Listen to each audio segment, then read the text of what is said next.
we just spent some time talking about these individual ideas, thoughts, and preferences, or things within ourselves that we carry out into the community when we go into the community.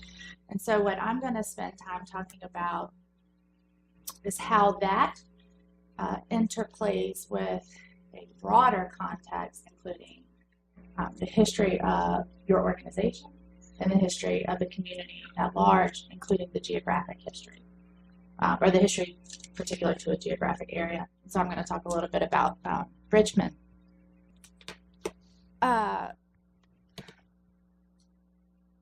So you may have learned some things about yourself. You thought about some of these implicit preferences and stereotypes.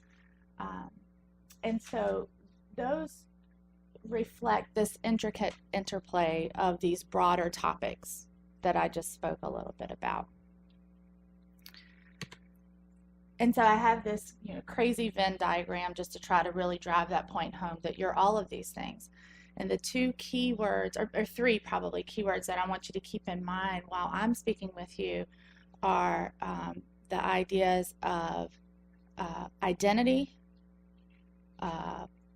perception, and interaction. So those three concepts. So just as you are the sum of all of your experiences, the sum of your history, the sum of these preferences and ideas that you have within yourself, similarly, organizations and communities are the sum of a lot of things, right? So they are the sum of their experiences, their norms, their culture, their practices, and their lived history. They have their own individual histories, as well as their history of interacting with the community at large. And so VCU as an organization has all of those things. So when I probably ask you to think about your organization, I'm guessing that most likely you go immediately to your department or your school. But in the community, folks tend to see VCU as one entity, and they put us all together and see us all as this one thing. So the text is small. I hope you guys can see it, but I'm just going to walk you through a little bit of VCU's history real fast. So in 1838, the medical department of Hampton-Sydney opened here in Richmond, Virginia, in the downtown area. In 1854, that medical department of Hampton-Sydney becomes MCV, the Medical College of Virginia. In 1917, the Richmond School of Health Economy opens, and this is in more of the fan area, what we call the fan area of Richmond. And that includes two schools, the School of Nursing and a School of Social Work. Now, over time, more departments and areas of study are added, and it broadens out, but it starts with this very much a public mission. In 1920, the St. Philip's School of Nursing and Hospital opens. Are you guys familiar with St. Philip's? It's a entity that was administrated by the MCV, but was founded to train African American nurses to care for African American patients. By 1939, what was originally called the Richmond School of Health Economy was renamed the Richmond Professional Institute of the College of William and Mary. And so why am I talking about RPI and Richmond School of Economy? Is because when you're out in the community, you will find lots of community members who still identify with RPI, and will talk to you about their experience with RPI, right? So then in 1968, RPI and MCV merged to become VCU. And a lot of folks that I work with on a regular basis day to day remember that merger, and but still talk very intimately about their experience with RPI. So a couple of other things that happened, a few other things happened in history around this time.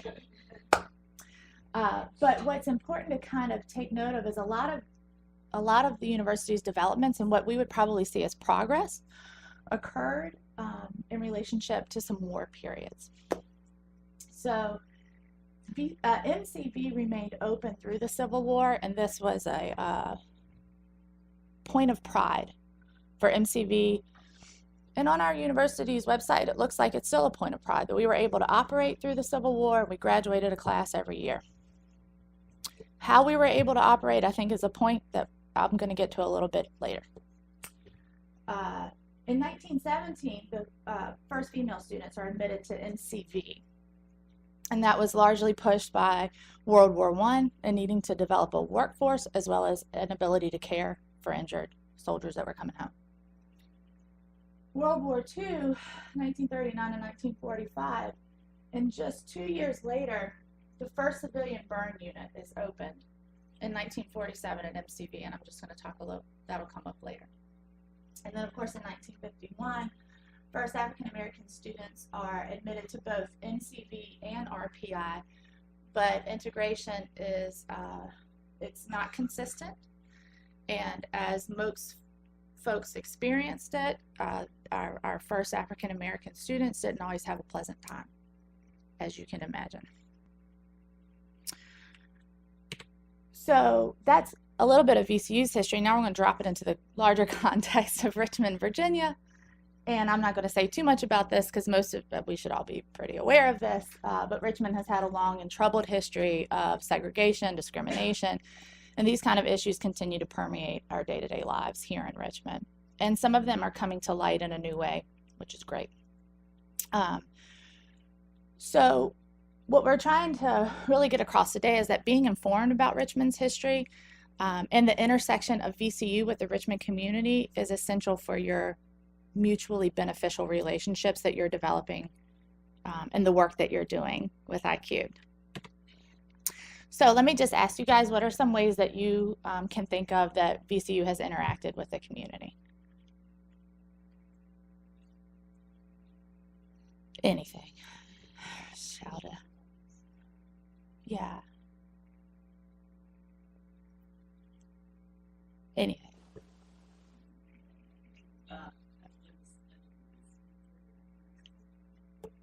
Oh, you press and hold is what. I don't, that's okay. Okay, but I would say. Project, there you go. I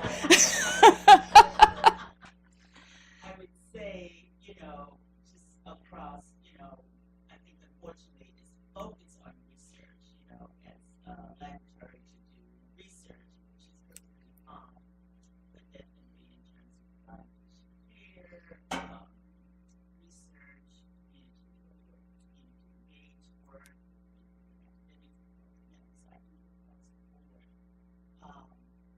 and also, I think members of the community and agencies have looked to both at VCU and departments, you know, as partners and experts in some areas. Perfect. So, and I want to thank you for saying all of that because Faye just brought up some really wonderful things that we've done and some ways that we've interacted with the community. I'm going to take you down a darker path because that's my job for today. So, and again, focusing on that word perceptions. So I'm going to throw up some headlines that I've found. So this is a 1980 article in Style Weekly, and it's talking about VCU partnering with the Carver Community. What this article is about is some rezoning that's being proposed. And business partners business owners in Carver are afraid that they're going to get pushed out. And so you see many observers point out that VCU didn't want a repeat conflict that was similar to what happened in Oregon Hill. And this is just to point out that there is a long-standing conflict around VCU's expansion into neighborhoods. And many folks are intimately aware of the feelings they have when that happens. So that was 1980. June 1994, here's a headline from the Washington Post. Burning Secrets, a Cold War Time of Strange Experiments. This is related to, remember I pointed out the opening of the first civilian burn unit. So headline tells you, MCV ran a secret metabolic lab whose primary goal was preparation for massive nuclear casualties. In fact, this kind of research was being done across the country and was federally funded. At MCV and two sister hospitals, Dooley and St. Philip's, about 100 patients or volunteers a year were subjected to experimental burning. When you read this, it sounds an awful lot like Nazi experimentation. There's a book called Medical Apartheid, right, that talks about this in great deal. Now I want to point out that our former president, Trani, did go to the advisory committee on the radiation experiments that was commissioned by former President Bill Clinton, and said that absolutely not, that this research was conducted in an ethical way, that there was no intentional burning. But indeed, the basis of the research was to determine if skins with darker pigmented skins would respond differently to radiation. The word perception, right, is really key here. At this point, at the point that this headline came out, doesn't matter what the facts were, this is what the perception is.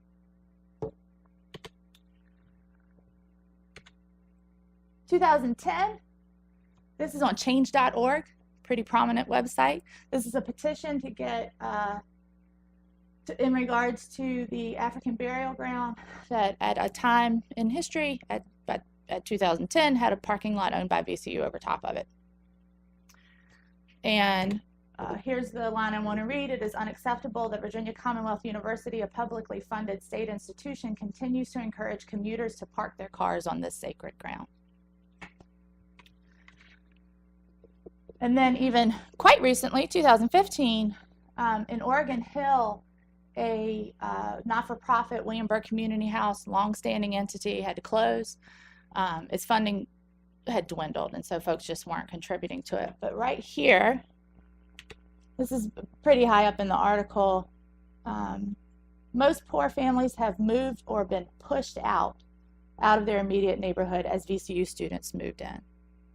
So this is something, I mean, as in cities that are thinking about developing new structures, gentrification, and all of its accompanying issues are part of that story. So I bring up this Venn diagram again because when you're working with a community, you most likely might encounter some cognitive dissonance, some internal conflict. I certainly have, and I serve on the Family Representative Council that is working to move forward from some pretty horrific history of the East Marshall Street well that was discovered. So I'm going to talk just a little bit about that with you guys. And so I always have a little bit of a struggle whenever I talk about this because I serve a couple different roles, right? Clearly. So in May of 1994 was an interesting year for the university. This article came out in the Richmond Times-Dispatch. And this is indeed the first line of the article, a muddy, stinky well full of bones. These bones are the skeletal remains of enslaved Africans who were, whose bodies were used as cadavers to educate medical students, and their bodies were not voluntarily given to be used in that way. And so I'm going to read a couple of things. To me, it's very exciting. This is Doug Owsley from Smithsonian. To me, it's very exciting. A collection like this is quite rare. It can tell you about the history of medicine and the development of surgery. And then the reporter says, Dan Maurer, who used to work here in what was formerly the Archaeological Research Center, has already started playing detective. So there's like a little bit of a playful nature in this writing. And I just want to highlight the fact that sometimes the excitement about scientific discovery can forget about the people who are being impacted by the work being done. And so we just have to be careful of that. So even though I think that might be one of the few articles that came out in 1994 regarding the discovery, there wasn't much media coverage, not a lot of attention was brought to it. And in fact, attention really didn't get brought to the discovery of the well until Sean Utze from here paid the president's office the courtesy, or the current president, of saying, so I'm going to release this documentary. and it's going to have some of this history in it. And so when that was brought to President Rao's attention, he and Kevin Allison embarked on a mission to try to take some steps moving forward, and basically right a wrong, which is it's a challenge. This is a huge thing that the university is contending with. But the facts are 44 individuals, at least 44 individuals. There were probably more, but because the skeletal remains were commingled and were not removed from the well in the way that they could have been done in an archaeologic nature, they were basically removed with a backhoe and pulled out by hand. So we know that there are at least 44 individuals, 9 children under the age of 14, mostly of African descent, that should say African or African American. But what's important to keep in mind is that the well is predated. It was before emancipation. And so a lot of times grave robbing is talked about in the context of the discovery of the well, which very well likely could have happened, but because these were enslaved Africans, they may not have been buried in the first place. And so that's just something to keep in mind about this history. Then what we're also working as the Family Representative Council and the Planning Committee, what we're working together on is also finding a proper way to memorialize these individuals in light of the fact that construction of the building that wherein this discovery happened continued. And so there are some individuals who remain in the well, and there's a building site that does not yet recognize the presence of the well. So Richmond Magazine,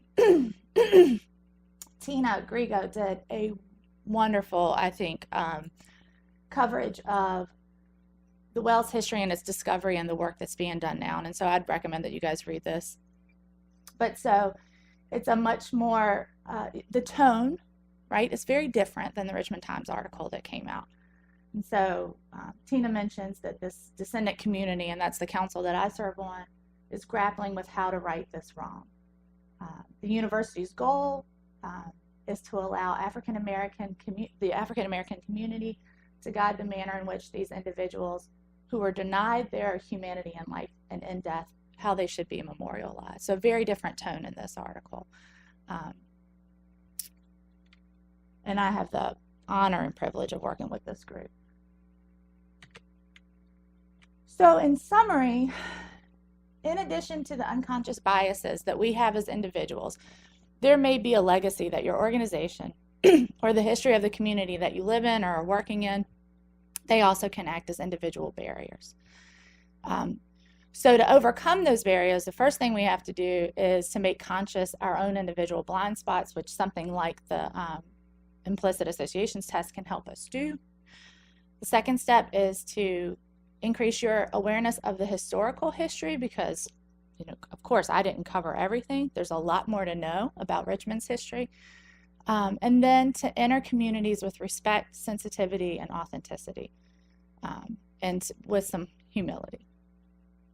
So our guest speakers are here, and they're going to talk about the ways in which they've built a sustained relationship in spite of all this stuff. So, like I said, I took you down a kind of dark path. They're going to bring you out of it.